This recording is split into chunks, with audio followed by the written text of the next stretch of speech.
अस्सलाम वालेकुम, कैसे हैं आप सब। उम्मीद करती हूँ आप सब खैरियत से होंगे। अल्हम्दुलिल्लाह मैं भी बिल्कुल खैरियत से हूँ।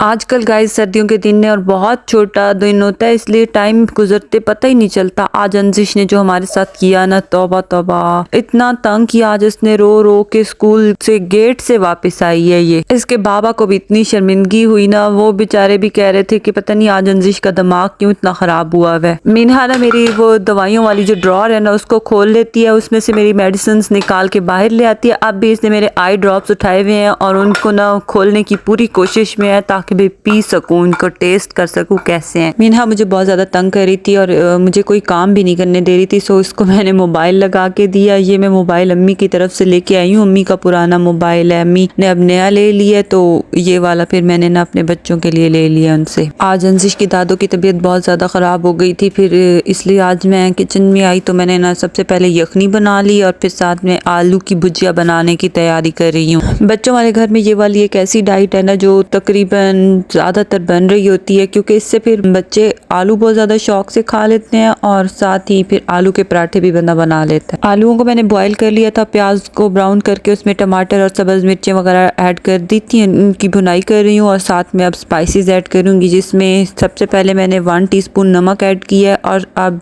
1 टीस्पून सुर्ख मिर्च पाउडर ऐड कर रही हूँ, 1/2 टीस्पून हल्दी, साथ 2 टीस्पून धनिया पाउडर और साथ में 1 टीस्पून कसूरी मेथी और 1 टीस्पून चिली फ्लेक्स भी ऐड किए थे। घर में इतनी ज़्यादा टेंशन चल रही है ना, फरहान भी बहुत परेशान होते हैं अम्मी की वजह से। अल्लाह पाक उनको सेहत दे। आप सब ने भी बहुत ज़्यादा दुआ करनी है। मुझे यूट्यूब पे मैसेजेस आ रहे हैं कि आप व्लॉग अपलोड नहीं कर रही। बिल्कुल मैं आपको बता रही हूँ ना कि घर में इतनी ज़्यादा परेशानी है, इसी वजह से फिर मैं ना बिल्कुल मुझे टाइम नहीं मिलता, इतनी मसरूफियत हो जाती है, साथ में बच्चों की भी और फिर गेस्ट भी आ रहे हैं घर में, तो इसी वजह से मैं फिर रोज़ रोज़ व्लॉग्स अपलोड नहीं कर पा रही। लेकिन अब इंशाल्लाह कोशिश करूँगी कि रोज़ रूटीन वाइज अपलोड करूँगी। मसाले को अच्छे तरीके से भूनने के बाद मैंने आलूओं को मैश कर लिया था और उनको इसमें मसाले में ऐड कर दिया। अब देखिए मैंने इसको मिक्स कर लिया अच्छे तरीके से। कितनी मज़े की बन गई है आलू की भुजिया। ये वाला सालन बनाने का एक फ़ायदा ये भी हो जाता है ना कि फिर मुझे आलू के पराठे बनाने के लिए अलग से वो जो मसाला होता है आलूओं वाला वो नहीं बनाना पड़ता। इस तरीके से बहुत ही टेस्टी आलू के पराठे भी बंदा बना लेता है। फरहान आज अम्मी को डॉक्टर के पास लेके गए हुए थे, तो फिर पहले तो मैं रोज़ इस टाइम चाय बनाती हूँ सबके लिए, लेकिन आज मैंने ना सिर्फ अपने लिए चाय बनानी थी, तो मेरा दिल किया कि बस आज चाय नहीं पीते, आज कॉफ़ी बनाती हूँ। फिर आज मैंने सिर्फ अपने लिए कॉफ़ी बना ली थी। मैंने अम्मी को भी बुलाया हुआ था कि आज मेरे पास आ जाए, मैं घर पे अकेली हूँ, तो अभी तक वो आई नहीं थी, लेकिन उन्होंने मुझे कहा था कि मेरे लिए भी कॉफ़ी रखना, मैं भी पीऊँगी। घर में बुजुर्गों के दम से इतनी ज़्यादा रहमत और बरकत होती है ना कि ना मुझे किसी बात का डर ही नहीं होता कि मेरी सास अम्मी जब घर होती हैं। लेकिन आज जब वो डॉक्टर के पास भी गए हुए हैं ना, तो पीछे से मैं और बच्चे अकेले हैं, मुझे इतना डर लग रहा था। मैंने ना बाहर की सारी कुंडियां लगा दी। फिर मैंने अम्मी से कहा कि आप जल्दी से आ जाए, मुझे डर लग रहा है। हालांकि असर का टाइम था, अंधेरा भी नहीं हुआ था, फिर भी अम्मी जब आई ना तो मैंने उनको बताया कि अम्मी मुझे बहुत डर लग रहा था। तो अम्मी मुझे यही कह रही थी कि अपनी सास अम्मी के लिए दुआ करो, अल्लाह पाक उनको सलामत रखे। घर में बुजुर्गों के दम से इतनी रौनक और रहमत होती है ना कि किसी बात का ही बंदे को डर नहीं लगता, और बुजुर्गों की दुआएं भी हमारी हिफाजत करती हैं। एज फॉर सन,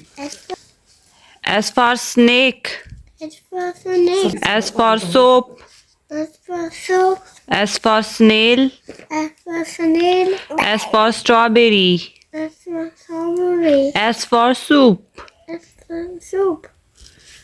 अम्मी मेरे पास आ गई थी और मैं फिर अंजिश को होमवर्क करवाने लग गई थी। इतने में मगरिब का भी टाइम हो चुका था। अंजिश को होमवर्क करवा के और नमाज वगैरह पढ़ के ना मैंने अम्मी से कहा कि आप भी हमारे साथ किचन में आ जाएं, आज हमारे किचन की रौनक आप बढ़ा दें। किचन में मैंने अम्मी को चेयर रख दी थी और बच्चों को भी साथ बिठा दिया था, और जैसे ही मैंने चूल्हा जलाया था रोटी वगैरह बनाने के लिए, तो किचन हमारा इतना अच्छा गर्म हो चुका था। फिर काफ़ी रौनक लगी रही। मैंने और अम्मी ने मिल के बैठ के इधर खाना खाया और बाकी सबके लिए फिर रोटी वगैरह मैंने बना के रख दी थी। मैंने कहा जब आएंगे तो इंशाल्लाह फिर उनको भी दे दूंगी। हमारा घी भी खत्म हुआ पड़ा था, तो आज सोचा घी बना लेती हूँ। ये देखिए मक्खन मैंने बना के रख लिया है और फिर इसको ना निकाल के गर्म करके फिर फ्रिज में रख दूंगी। फरहान वगैरह वापस आ चुके थे और मीनहा को फरहान बुला रहे थे कि आओ मुझे जफ्फी डालो, और वो इतनी चालाक है ना, वो जाती नहीं थी बाबा को जफ्फी डालने। वो कहते थे मुझे मिलने आए, मिले मुझे, लेकिन मिलती नहीं थी। मेरा ये पैगाम उन लोगों के लिए है जो मेरी वीडियो देख रहे हैं और अभी तक उन्होंने मेरे चैनल को सब्सक्राइब नहीं किया। आप लोग मेरे चैनल को सब्सक्राइब कर दें ताकि आपको मेरी मोर एक्साइटिंग वीडियोस देखने को मिल सके। इंशाल्लाह मिलते हैं फिर किसी नेक्स्ट व्लॉग में। अल्लाह हाफिज।